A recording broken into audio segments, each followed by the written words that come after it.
All right, folks, so this book displays the power of unconditional love between two far-reaching generations, thus demonstrating that love knows no bounds. Author Jason Mills, Jakes, is here to tell us more. Morning, my friend. Welcome to Smile Jamaica. How are you? Morning, Neville. I'm doing well. Thank you for having me and for God for making this opportunity possible. Yeah, man, it is my pleasure. Christian? Yes, Christian? sir. Most definitely. And the book is about, how should I ask the question, about Christian type of love or just love overall? Tell me about it. I like that question because it does speak to divine love, which is a different kind of love, agape love. This is the unconditional, sacrificial type of love. True story? Oh, yes, most definitely. This is based on my grandmother, the late Curda Rochester Mills, and the unconditional love she demonstrated to me growing up in Jamaica. Why did you want to write it? Why did you think that I would want to read it? And what do you think I will get from this book having read it? Well, in a time like this, Neville, where there is so much darkness, I really believe that love is what we need to conquer all these forces that are working against us.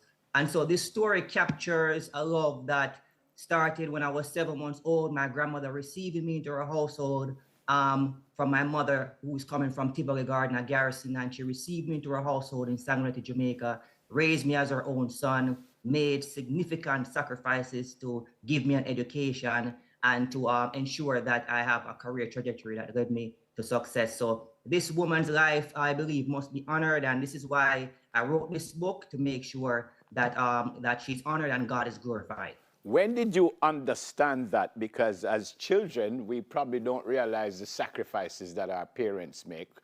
We probably don't realize what they go through. We just think them wicked because them beat we and them don't want we have no fun and stuff like that.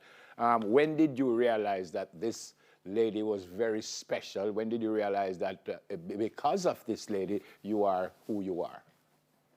I remember, Neville, when at one time my grandmother was in an impasse where she had to choose between buying food for herself and sending me to school. And we went into her bedroom and she went into her little closet and she pulled out some Jamaican money and $1 and she gave it to me and she said, "Son, go to school, me we hungry." That's when I knew this woman was special. I was about 7 years old, early ages. And I was like, my God, what kind of love is that? That this woman would give me her last dime to go to school and go to bed hungry. This is the kind of woman we're talking about. Did that change you in any way?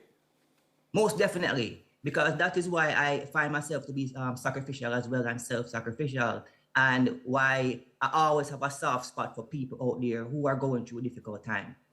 Why did you choose theology? Why did you decide that you want to be a Christian? And I suspect it's not easy living the life of a Christian as a young person coming up. Why did you choose that?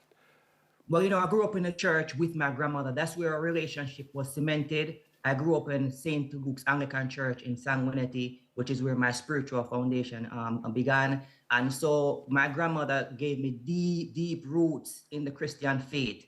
So no matter where I go, whether living in New York City or in Florida, or wherever I'm at, that foundation is deep. As the scripture says, if you train up a child in the Lord, how she go, they will grow up and they will not depart from it. And so I think that's what happened in my case. I did a master's degree in theology and biblical studies just to honor my grandmother and God, because I wasn't pursuing the ministry and I still have a desire for ministry. So that's how much it means to me. Yeah, and I accept that, and I say this in a serious way, that my mom did the same for me. I had to go to church. I was part of the choir. I was an altar boy. But then I left, and it would be difficult for me to say that, even though I believe, it would be difficult to say that I'm a Christian. So some of us would have had that in us, but we never took it where you have taken it. So why? I got a special love with my grandmother, in church. And I think she grew me in a way that made it appeal to my palate as a child, if you know what I'm trying to say. Like how I just saw the segment about the dishes. I think I grew up in an era where it was palatable to me and it tasted good.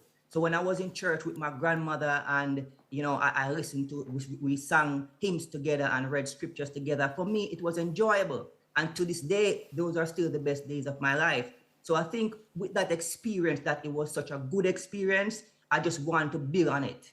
And that's what brought me to this place today. Couple of things that I read in preparing for this, that you're a United States Navy veteran. That was interesting, but even more interesting, a conscious reggae artist. It didn't say a gospel artist, it said a conscious reggae artist. So where did that come from? And what do you write about or sing about? And you know, I have a music album out called Take Flight, you know, that I did last year. And that part of me came from my mother, because she did music, the late Maxine Davis. And I write about, you know, the human experience intertwined with the spiritual. So that's why I call it conscious and not gospel. Yeah. Because I really focus a lot on the human element. Yeah. Where can we get the book? The book is available on Amazon.com, or you can get it at Direct Books in Brownstone. And you can also visit Curda Rochester on my YouTube page. I have a YouTube page built just for her with all kinds of tributes. You can visit that as well. Yeah, it's a good read. Thanks for speaking with us this morning. I hope good luck with the book, and I probably will speak with you again, because I just feel you're going to write another one sooner than later. Blessings, my friend. Thank you, Neville. Look after yourself. Blessings. All the best. Thank you. All right, Arthur, Jason Mills. It's the only thing